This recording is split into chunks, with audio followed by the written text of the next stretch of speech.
De apresentação, mas eu acho que é um pouco falar da Seguridade Social no Brasil, é lembrar, né, que a nossa Seguridade Social ela foi predominantemente sustentada pela lógica do seguro, né? Desde o reconhecimento legal, né, dos benefícios tímidos ainda, incipientes benefícios previdenciários lá da Lei Chaves, em 1923, né, predominou o acesso às políticas de previdência e de saúde para os contribuintes da Previdência Social. E a assistência social manteve-se ao longo da história como uma ação pública desprovida de reconhecimento legal como direito, mas associada institucionalmente e financeiramente à Previdência Social. Acho que todos nós sabemos dessa história, né, de que, na verdade, os benefícios se voltavam somente aos trabalhadores vinculados ao mercado formal de trabalho, né? E foi somente com a Constituição de 88, né, que as políticas de previdência, saúde e assistência social foram reorganizadas e reestruturadas com novas bases, com novos princípios, novas diretrizes e passaram a compor, então, o sistema de seguridade social brasileiro. E essa foi uma importante conquista, né, que não foi, realmente foi uma conquista de luta dos trabalhadores, né, da área. E essa Seguridade Social, então, apesar de ter um caráter inovador, né, e de intencionar compor um amplo sistema de proteção social, entendendo a proteção social, né, como padrões mesmo que de qualidade, não de qualidade de vida, mas de vida mesmo, de saúde, de garantias, né, diante do infortúnio, da doença, da velhice, né?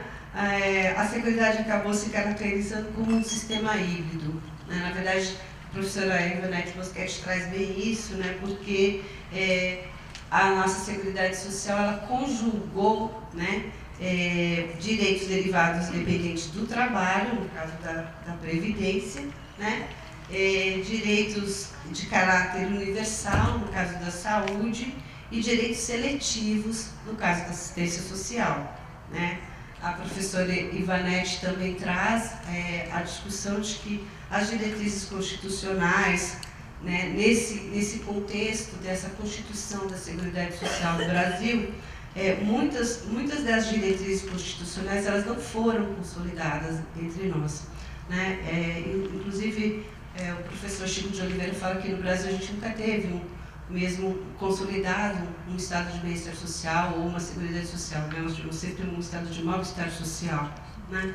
Mas as diretrizes constitucionais como a universalidade na cobertura, a uniformidade e equivalência de benefícios, a seletividade, a distributividade dos benefícios, a irredutibilidade do valor dos benefícios, a equidade do custeio, a diversidade do financiamento, o caráter democrático e descentralizado da administração, eles não foram totalmente materializados e, ao contrário, em muitos momentos nós tivemos outras orientações, outras diretrizes bastante distantes disso que nortearam a nossa Seguridade Social, né? Na verdade, por conta desse caráter híbrido, por conta dessas diretrizes constitucionais que não foram efetivadas, nós não conseguimos alcançar um patamar de seguridade social homogêneo, integrado e articulado, né? Contudo, né, apesar dessas características, apesar desses processos, né, dessa hibridez, apesar dessa não consolidação dessas diretrizes constitucionais, as lutas dos trabalhadores, dos movimentos sociais, dos usuários, lograram importantes avanços, sobretudo no que se refere à assistência social, né? Como nós vimos, né, a saúde que teve um avanço muito grande nos anos 80, logo com a aprovação da Constituição Federal a gente já tem um processo de privatização, né? A gente teve com a reforma sanitária grandes conquistas e que foram paulatinamente sendo destruídas aí, né, por um projeto privatista, né? E a Seguridade Social, como a Mariana trouxe, nós já temos reformas acontecendo já desde o Fernando Henrique, né? Logo da aprovação da Constituição também a gente já começa a ter essa destruição. No caso da assistência, então, avançamos, conquistamos muitas coisas, né? ainda que com contradições. Né? Se a gente olhar para a política de assistência social, a gente vai ver, por exemplo, que ela mantém aquilo que a gente chama de caráter familista. Né? A política ela é familista, ou seja, a família é a principal responsável pela proteção social dos seus membros. Não é? E também, uma outra característica, outra contradição dessa própria política, se refere à adesão aos programas de transferência de renda, né, os quais se inscrevem no escopo da agenda neodesenvolvimentista, implementada tanto no Brasil como em muitos países da América Latina e Caribe desde os anos 2000. Então, nós avançamos na estruturação, na organização, né, mas também tivemos muitas contradições nesse processo, nesse desenvolvimento. Cabe, contudo, registrar, né, a importância da política de assistência social, né, a qual visa a integração com as demais políticas setoriais, tendo em conta as desigualdades socioterritoriais, de forma a garantir mínimos sociais, o provimento de condições para atender contingências sociais e a universalização dos direitos. A PNAS, né, como nós sabemos, ela objetiva a proteção social,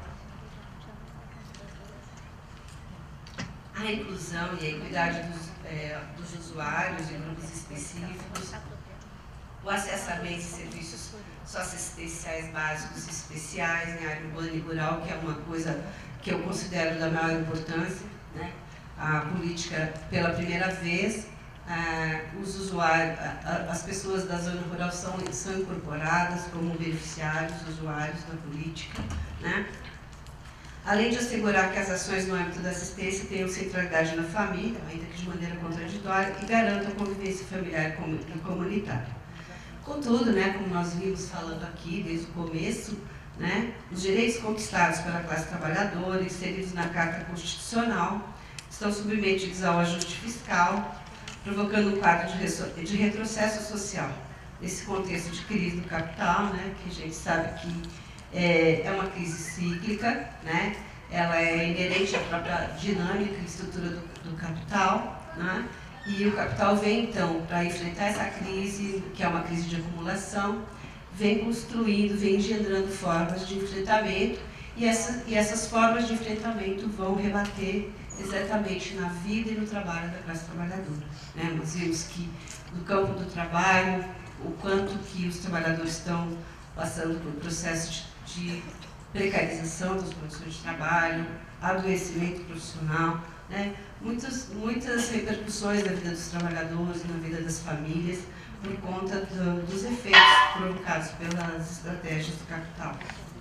Então, a gente vê os nossos direitos aí sendo derruídos por essas lógicas, né? Então, apesar de reconhecer as conquistas da Constituição no campo da Seguridade Social, é muito importante, é impossível deixar de sinalizar seus limites estruturais na ordem capitalista. Nós temos que sempre lembrar que na ordem do capital, as políticas sociais vão ter sempre um caráter compensatório, né? Elas não irão, né, suprir todas as necessidades e demandas dos trabalhadores, não é? E no nosso país, essas condições, né, se agravam ainda mais, né, por conta do nosso frágil salariamento, baixos salários, agudas desigualdades sociais, né, e, sobretudo, hoje, né, com os ataques do governo Temer, com a retira de direitos, congela recursos para a área da saúde, assistência social, educação, entre outras, né?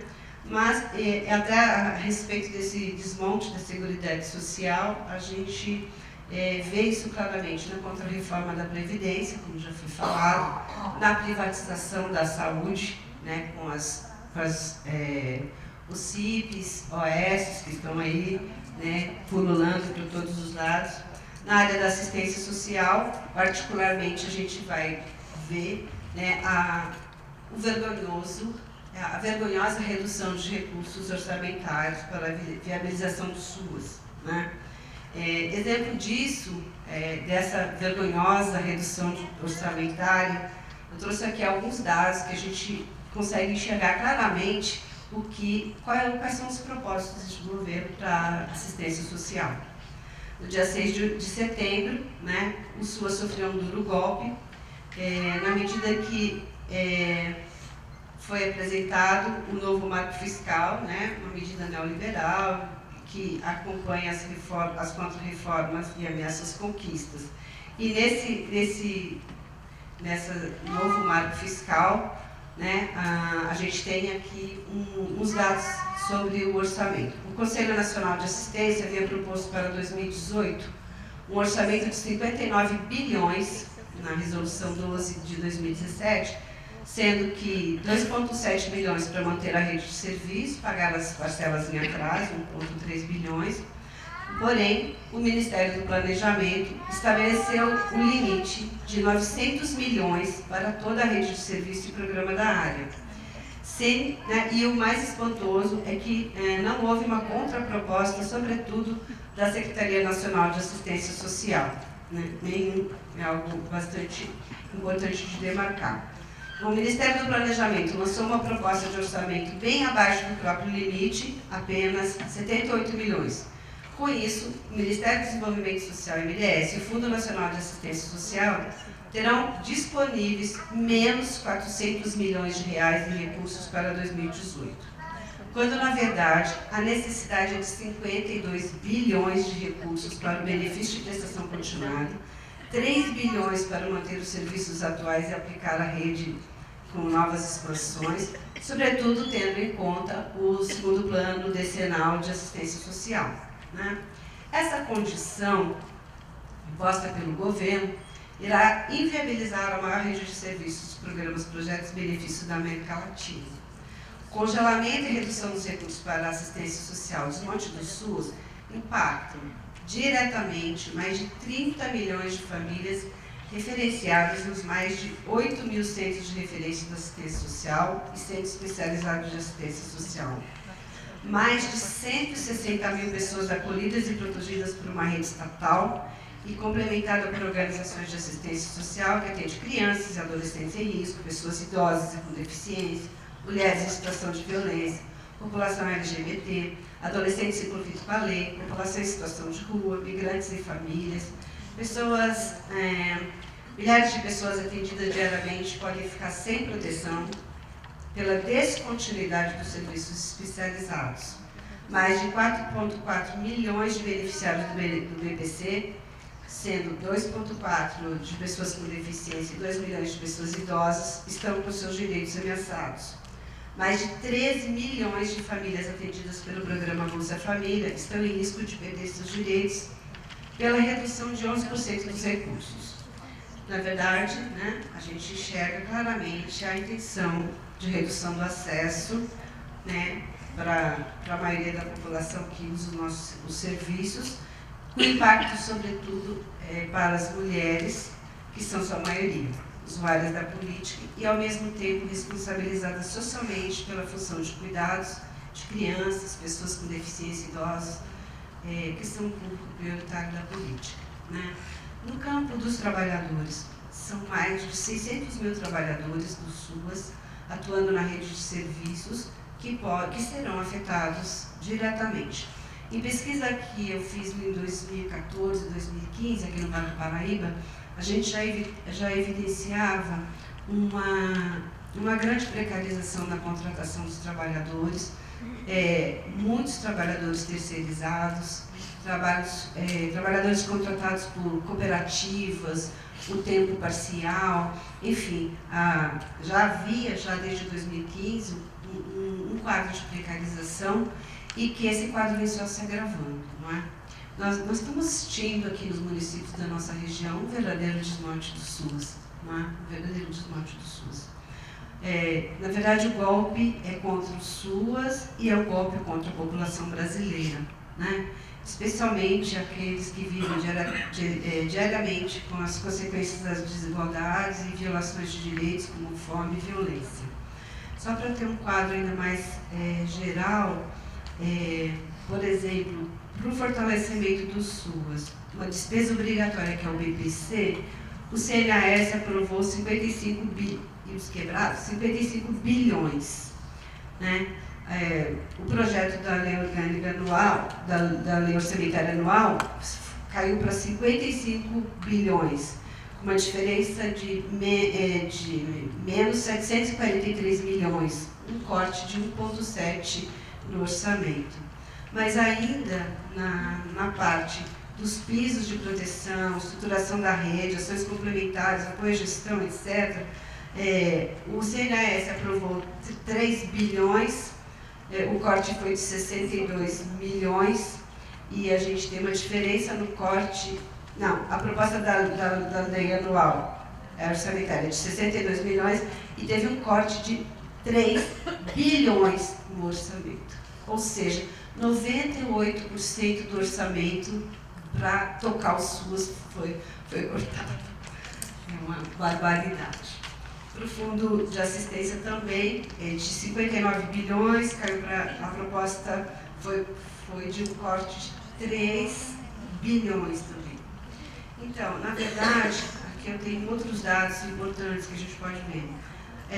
Apenas o apoio aos conselhos não sofreu cortes, embora esteja menor o orçamento do que de 2017.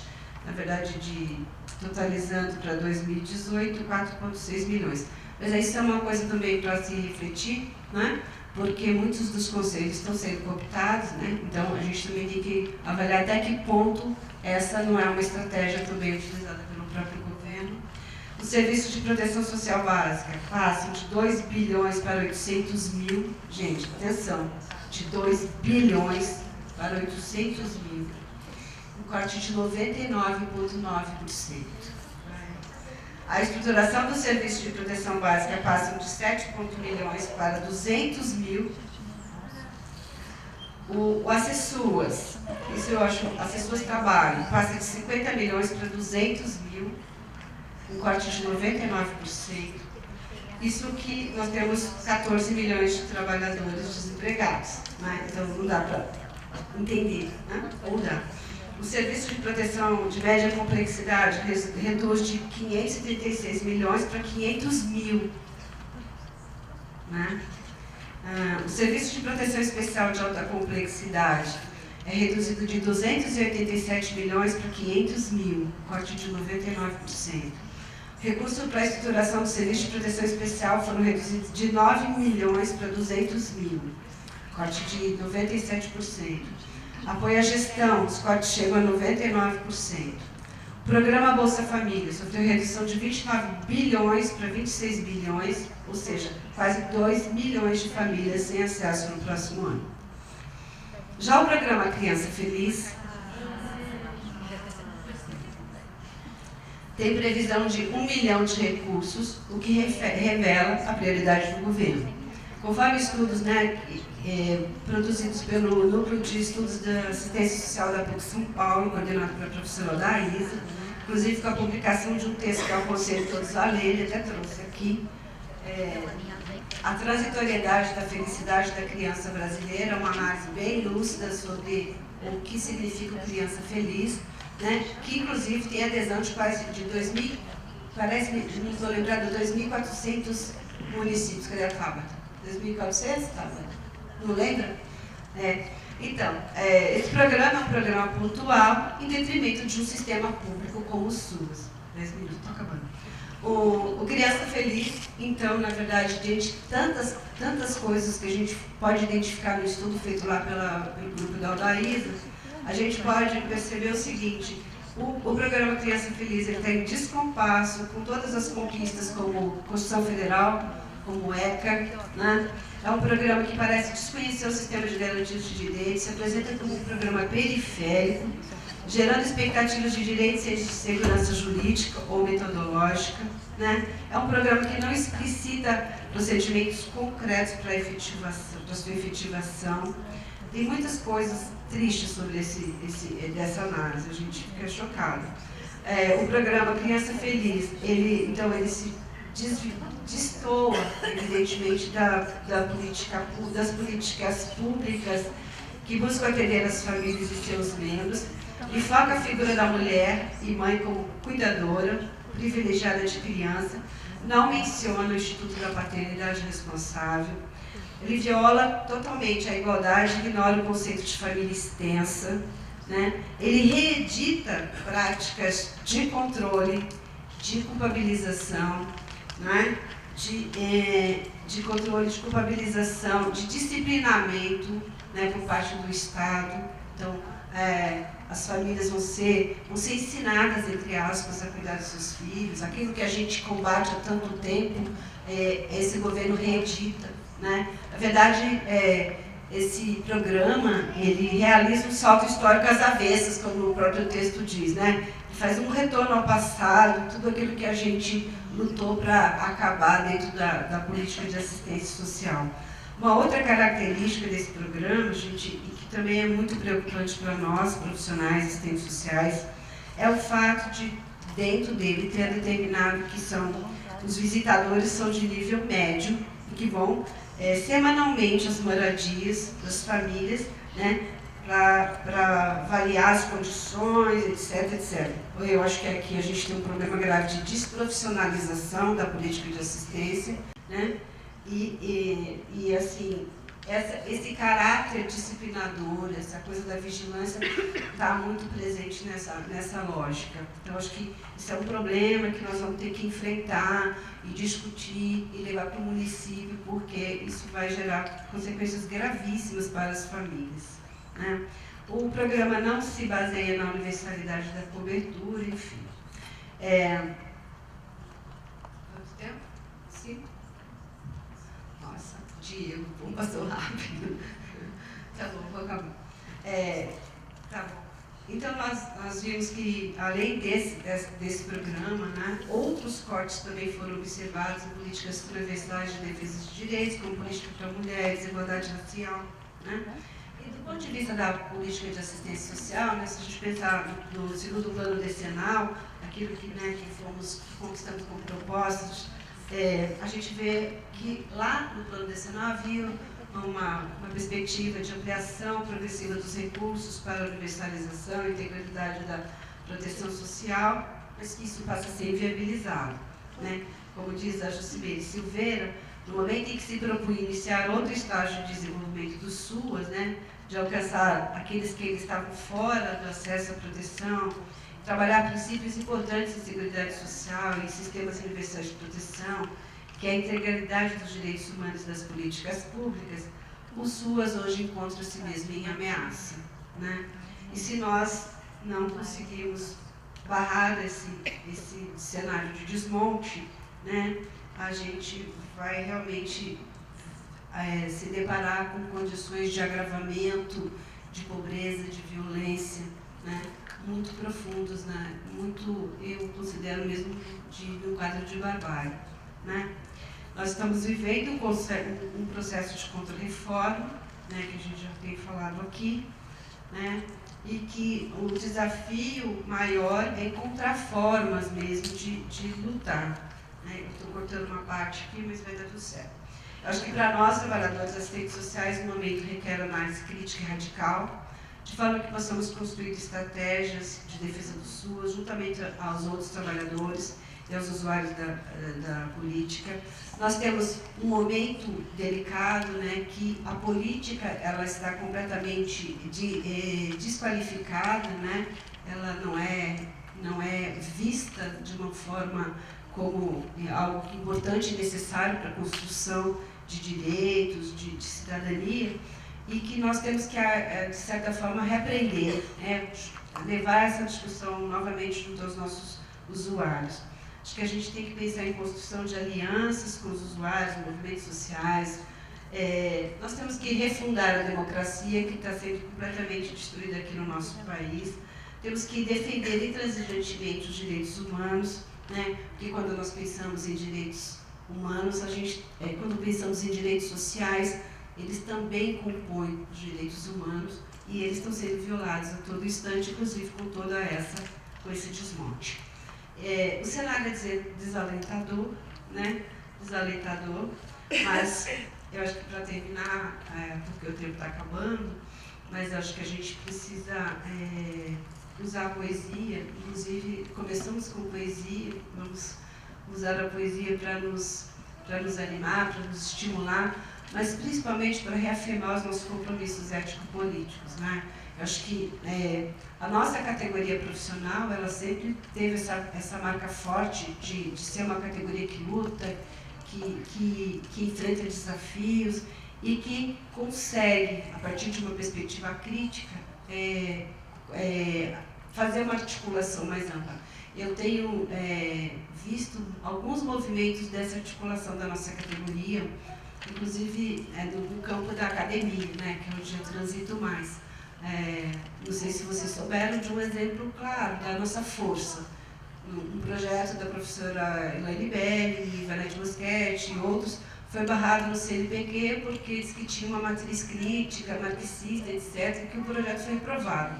E com uma articulação política dessas professoras, elas coletaram muitas assinaturas, mandaram para o CNPq um grande recurso, e isso foi revertido. Então, assim, acho que nós temos um potencial político grande, e nós não podemos perder de vista que a luta está aí para ser lutada. E para concluir, então, eu trouxe um poema do Tiago de Mello, só um pedacinho dele, que é um poema que acho que fala muito a todos nós. Não importa que doa, é tempo de avançar de mão dada com quem vai no mesmo rumo, mesmo que longe ainda estejam, de aprender a conjugar o verbo amar. É tempo, sobretudo, de deixar de ser apenas a solitária vanguarda de nós mesmos. Se trata de ir ao encontro, dura no peito a límpida verdade dos nossos erros. Se trata de abrir o rumo, os que virão serão povo, e saber serão lutando. Então, acho que nós temos que estar aí de mãos dadas com outros segmentos da nossa sociedade que defendem os mesmos valores ético-políticos que nós, né? E enfrentarmos os desafios, e não esmorecermos, e não cairmos nessa cilada que estão tentando nos colocar, achando que não tem mais nada para fazer. Tem sim, gente. Tem muita coisa para fazer e nós temos que arregaçar as mangas e ir para a luta. Muito obrigada.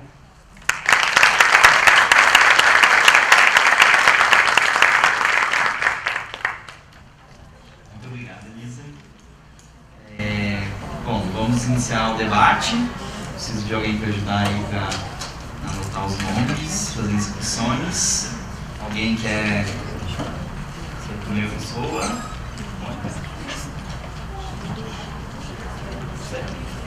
Não? Ah, tá. Você quer ajudar? Tá.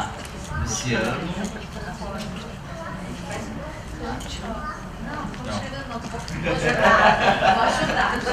Tá. Bom, o Luciano pediu a palavra, e aí as pessoas vão informando pra gente, a gente vai... Tá, dando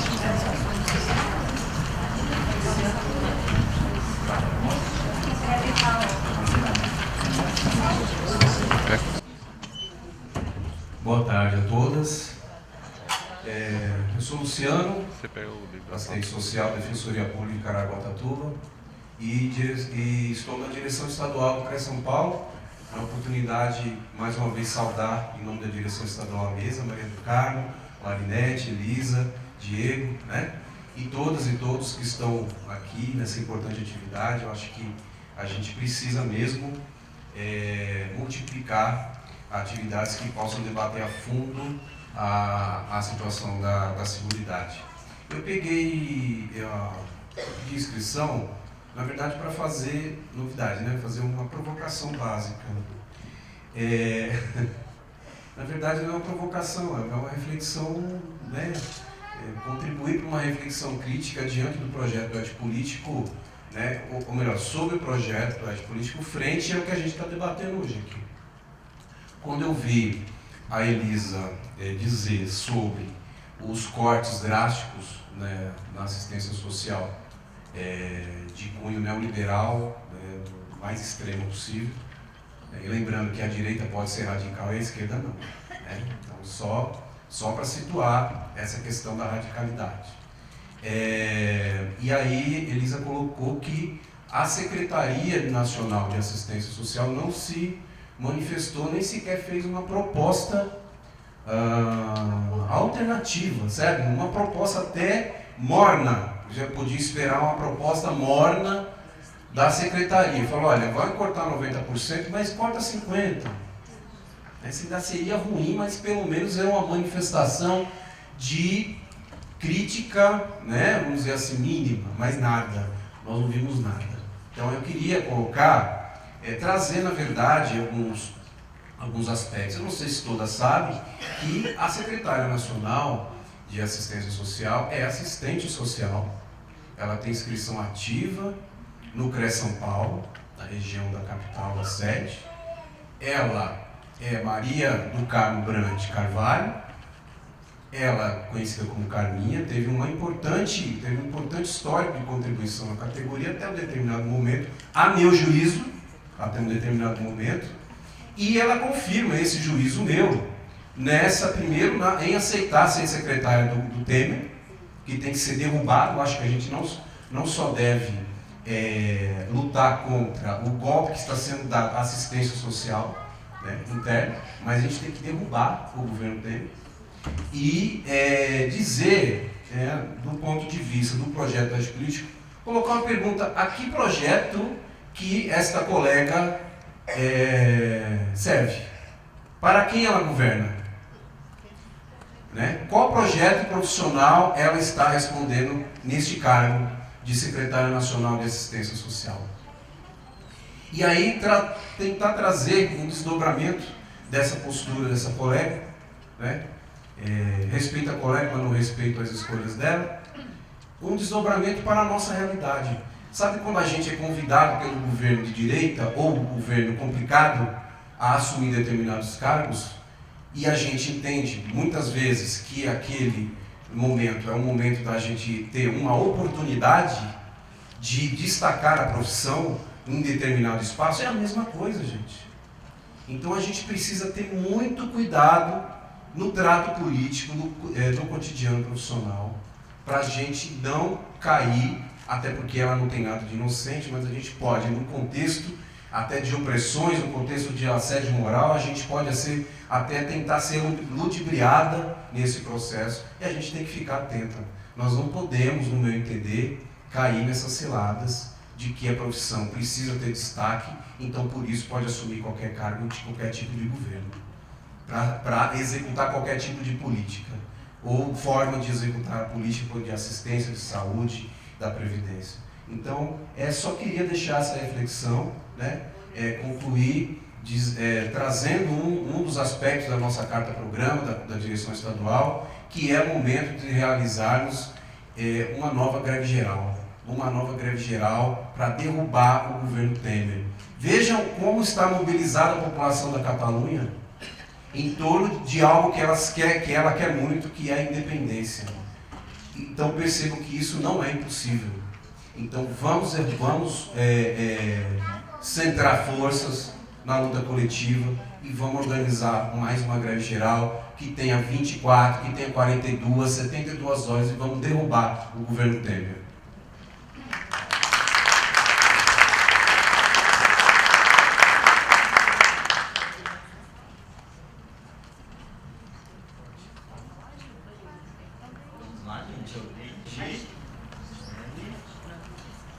Quem quiser ir se inscrevendo também, tá? A gente vai formando o nome para a Mônica aqui embaixo, que aí ela já vai...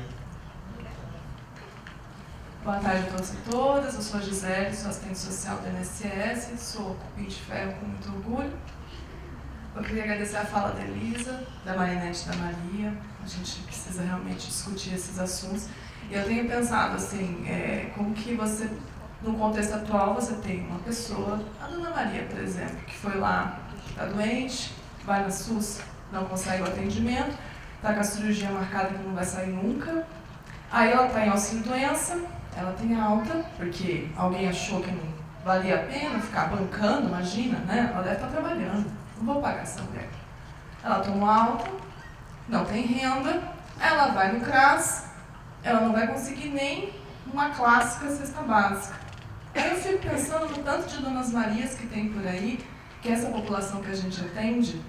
Se você for parar para pensar, é desesperador, né? Porque essa mulher não tem dinheiro para comer, ela não tem dinheiro para morar, ela não tem dinheiro para comprar o remédio dela, ela não tem dinheiro para nada. Se você não tem o mínimo, o que vai ser de você enquanto ser humano? Porque até bicho tem comida. E você? Se você fica na rua, você corre risco de tomar corre da polícia. Se você fica em casa, você não tem como pagar aluguel, você vai ser despejado. E aí você pensa, nossa, uma situação dessa, com a multiplicação das Marias pelo Brasil, não deveria despertar uma revolta? Não, para pra pensar. Não deveria despertar uma revolta? E é paralelamente a isso, porque o mundo é muito interessante, as coisas elas não andam de forma separada, a gente tem toda uma situação hoje que eu até queria entender, acho que talvez eu queria pedir à mesa uma reflexão nesse assunto, porque a gente também faz parte disso, seja como reprodutor, ou seja, até como aquele que se omite a falar a respeito, que é esse discurso moralista que tem pautado hoje a nossa sociedade. E o tanto de coisas que têm acontecido soltas na mídia, hoje, que se tornaram uma cortina de fumaça. Então, essa semana, por exemplo, a denúncia do Temer também passou batido. E alguém falou a respeito da segunda denúncia do Temer? Não falou, estava todo mundo preocupado com o que aconteceu no museu. Não que essa discussão não seja importante, mas algumas coisas têm sido hipervalorizadas, porque uma sociedade que não tem perspectiva de vida, perspectiva de futuro, ela vai fazer o quê? Vai falar dessas questões morais. E a moralização do pobre também tem ocorrido. A vida do pobre virou um espetáculo. E eu fico pensando, no meio disso tudo, por que não acontece uma revolta? O que acontece que a Maria está morrendo de fome e nada está acontecendo a respeito disso? E o que a gente, como assistente social, faz no meio disso tudo? Até que ponto a gente, nos nossos grupos, não está apenas pautando o feijão com arroz da política lá, principalmente na assistência, e não faz o nosso projeto? O que aconteceu com... A gente não consegue nem escrever projeto de serviço social mais, a gente segue o projeto da política. O que acontece? Que a gente não tem ânimo nem mais para fazer esse debate de forma coletiva, a gente acaba se reduzindo ao atendimento individual. E eu falo isso como uma autocrítica também, de como que a gente ficou no indivíduo e perdeu aquele senso de uma coisa maior. O que acontece com a gente? Que o nosso parecer social, por exemplo, virou um instrumento punitivo, um instrumento que expõe o pobre, que não inclui ninguém em lugar nenhum. Eu fico muito preocupada com essa questão, porque existe essa questão do tipo, eu não sou de luta, não sou de lá fazer greve, beleza? Mas ao mesmo tempo também tem a minha questão lá dentro do trabalho. Eu acho que são dois pontos que a gente precisa refletir. O primeiro, como internamente, lá no meu local de trabalho, eu, com o meu arsenal, técnico operativo, na minha prática profissional, até que ponto eu sou um instrumento de perpetuação dessa barbárie ou não? E outra coisa, eu como trabalhador, eu acho que a revolução não vai ser feita na internet. É difícil fazer greve, a gente é assediado, a gente perde dinheiro, porque tem a falta. A gente mesmo teve a experiência em 2015 na INSS, nós ficamos 3 meses sem salário, pelo menos aqui na nossa agência, mas eu não me arrependo. E eu acho que é só na coletividade que acontece alguma coisa. Então, gente, nós, assistentes sociais, nós não somos de luta, vamos lá no dia que tiver uma greve geral, participar junto com o nosso usuário, vamos estimular esse usuário a participar dessas coisas também, porque do jeito que está, essa barbárie vai progredir, a gente vai continuar assistindo em casa sem fazer nada. E eu acho que isso eu não sei, acho isso muito aflitivo e eu queria deixar essa reflexão e essa fala para a mesa a respeito da nossa atuação no cotidiano com essa barbárie toda que tem acontecido e essa espetacularização das coisas. Obrigada.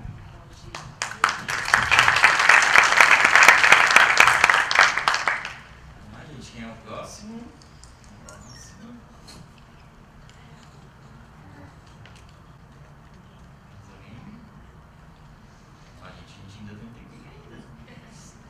Palestrantes foram pontuais aqui que não precisei nem colocar a plaquinha de conclua, parece que foi combinado, né? Mas foi pontual e sobre o tema.